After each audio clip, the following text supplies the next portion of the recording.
जय सिया राम। इस अंक में नगरवासियों द्वारा भगवान आशुतोष को दूल्हे के रूप में देखना तथा माँ की ममता एवं पुत्री पार्वती के संस्कार का अद्भुत उल्लेख है। नगर निकट बारात सुनी आई, पुरखर भरोसो भाधिकाई, करी बनाव सजी बाहन नाना, चले लेन सादर अगवाना। बारात को नगर के निकट आई सुनकर नगर में चहल पहल मच गई, जिससे उसकी शोभा बढ़ गई। अगवानी करने वाले लोग बनाव श्रृंगार करके तथा नाना प्रकार की सवारियों को सजाकर आदर सहित बारात को लेने चले।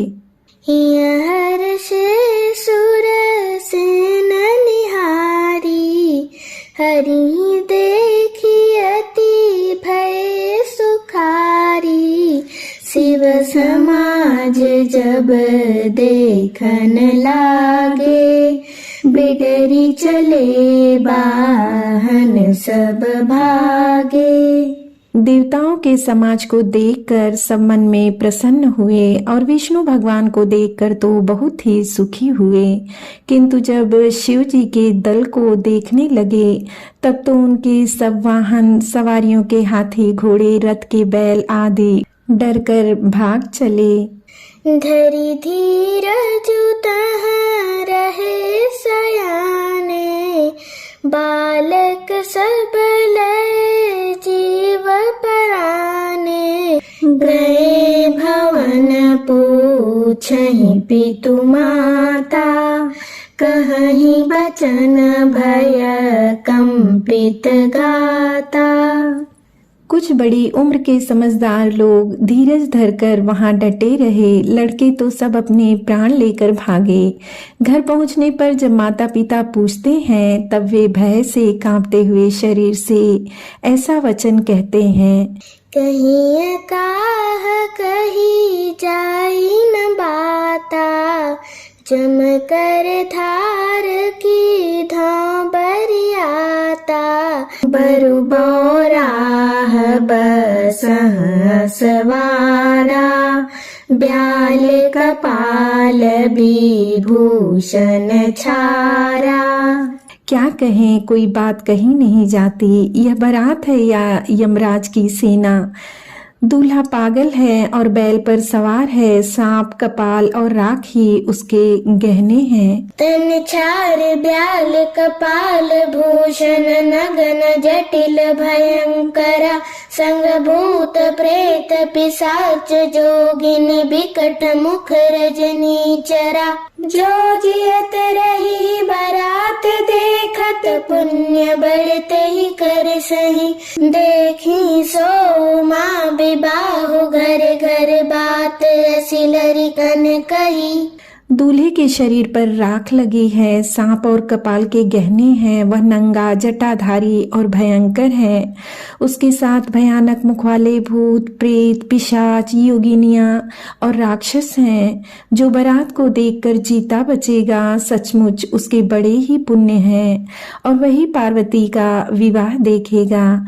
लड़कों ने घर घर यही बात कही। समुझी महेश समाज सब, जननी जनक मुस्काई, बाल बुझाए विविध विधि, निडर हो डरु नाही। महेश्वर का समाज समझकर सब लड़कों के माता पिता मुस्कुराते हैं। उन्होंने बहुत तरह से लड़कों को समझाया कि निडर हो जाओ, डर की कोई बात नहीं है। ले अगवान बारात ही आए, दिए सब ही जनवास सुहाए, मैं ना शुभ आरती सवारी, संग सुमंगल गावहि नारी। भगवान लोग बारात को लिवा लाए। उन्होंने सबको सुंदर जनवासे ठहरने को दिए। मैना अर्थात पार्वती जी की माता ने शुभ आरती सजाई और उनके साथ की स्त्रियां उत्तम मंगल गीत गाने लगीं। कंचन थार सोह पर पानी, परिछन चली हरहि हरसानी। बिकट बेश रुद्रहि जब देखा, अबलन और भय भयउ बिसेखा। सुंदर हाथों में सोने का थाल शोभित है। इस प्रकार मैना हर्ष के साथ शिव जी का परछन करने चली। जब महादेव जी को भयानक वेश में देखा तब तो स्त्रियों के मन में बड़ा भारी भय उत्पन्न हुआ। भागी भवन पैठी अति त्रासा, गए महेशु जहाँ जनवासा। मैना हृदय भयउ दुख भारी, नीली बोली गिरीश कुमारी। बहुत ही डर के मारे भागकर वे घर में घुस गईं और शिव जी जहाँ जनवासा था वहाँ चले गए। मैना के हृदय में बड़ा दुख हुआ। उन्होंने पार्वती जी को अपने पास बुला लिया। अधिक स्नेह गोद पठारी, श्याम सरोज नयन भर बारी। जहि विधि तुम्हि रूप अस दीन्हा, तहि जड़ बरु बाउर कस कीन्हा। और अत्यंत स्नेह से गोद में बैठाकर अपने नील कमल के समान नेत्रों में आंसू भरकर कहा, जिस विधाता ने तुमको ऐसा सुंदर रूप दिया, उस मूर्ख ने तुम्हारे दूल्हे को बावला कैसे बनाया। कस कीन्ह बरु बौराह विधि, जहि तुम्हि सुंदरता दई।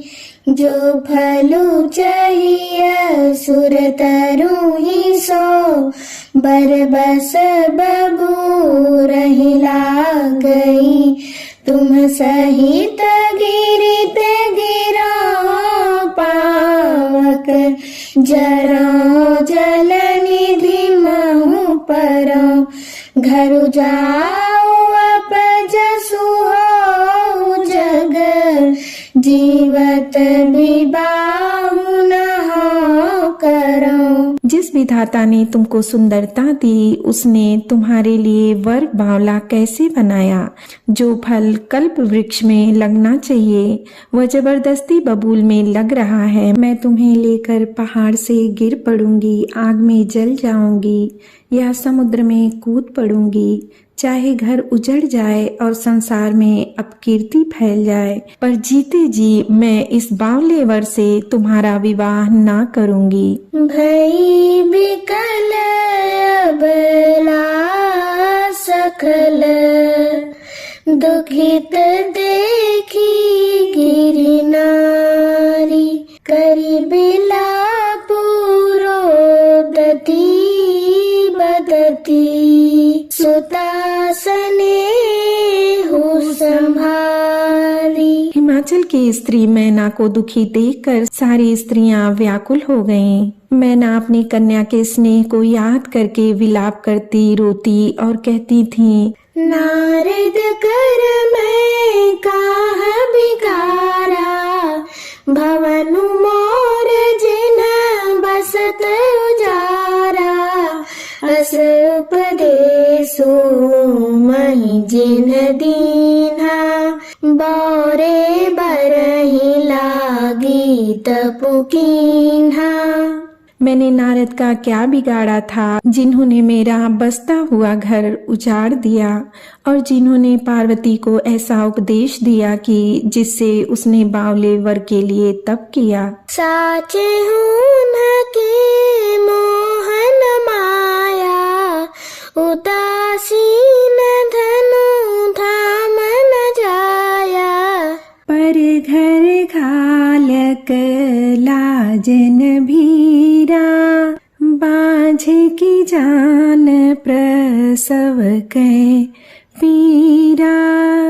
सचमुच उनके न किसी का मोह है, न माया, न उनके धन है, न घर है और न स्त्री ही है। वे सबसे उदासीन हैं, इसी से वे दूसरे का घर उजाड़ने वाले हैं।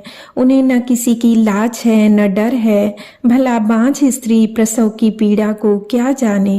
जननी बिकल बिलो की भवानी, बोली जुत विवेक मृदु पानी। अस बिचारी सोचहि मति माता, सोन टरई जो रचई विधाता।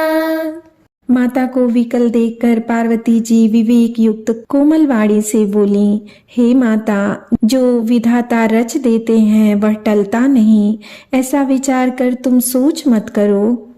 कर्म लिखा जाऊं बाउर नाहूं, तो कत दोष लगाई काहूं।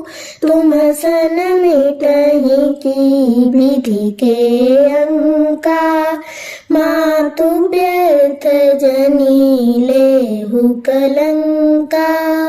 जो मेरे भाग्य में बावला ही पति लिखा है तो किसी को क्यों दोष लगाया जाए।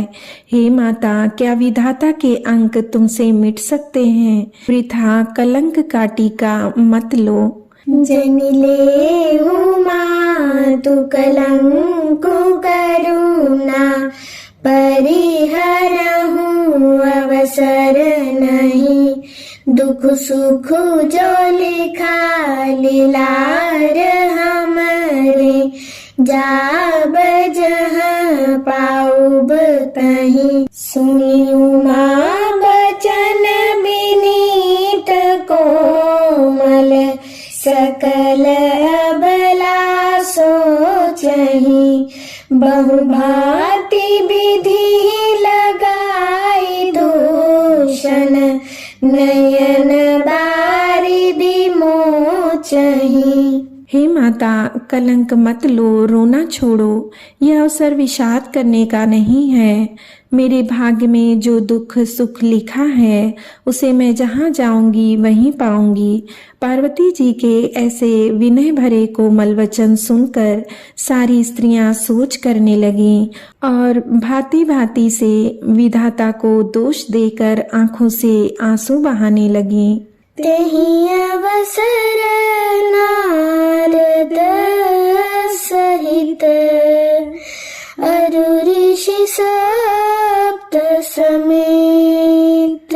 समाचार सुनी तुहिन गिरी, गमने तुरत निकेत। इस समाचार को सुनते ही हिमाचल उसी समय नारद जी और सप्तर्षियों को साथ लेकर अपने घर गए।